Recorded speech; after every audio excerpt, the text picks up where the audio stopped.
আমার বিরুদ্ধে কোনো প্রমাণ থাকলে অবশ্যই আমি বিচার মাথা পেতে নিব।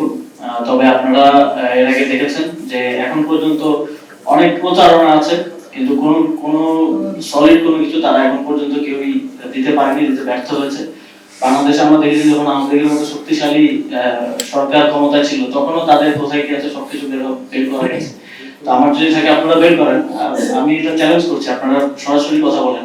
আপনারা দেখবেন যে যখনই আমরা কোনো অনিয়মের বিরুদ্ধে কথা বলি, যখনই আমরা কোনো কঠিন অবস্থান নেই, যখনই আমাদের বিরুদ্ধে এই প্রচারণাগুলো জোরে সোরে হয়, সামনের দিনে আপনি আরো যদি একটা চোথা নিউজ, মানে চোথা নিউজ যেটাকে আমরা বলি আর কি, বিভিন্ন জায়গা থেকে সাপ্লাই দেওয়া নিউজ, এর আগে আমরা প্রমাণও পেয়েছি যে সাপ্লাই দেওয়া নিউজ আমাদের আহ্বায়কের বিরুদ্ধে করা হয়েছে, আমার বিরুদ্ধে করা হয়েছে।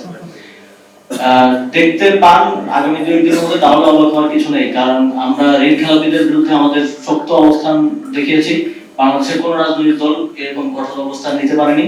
আমরা দ্বৈত নাগরিকত্বধারীদের দেওয়ার বিষয়েও শক্ত অবস্থান নিয়েছি। নাগরিক আমরা পার্টি হিসেবে তাদের বিরুদ্ধে ইন প্রিন্সিপাল আমরা স্ট্রং অবস্থান নিয়েছি এবং আমাদের কার্যক্রম চলমান আছে।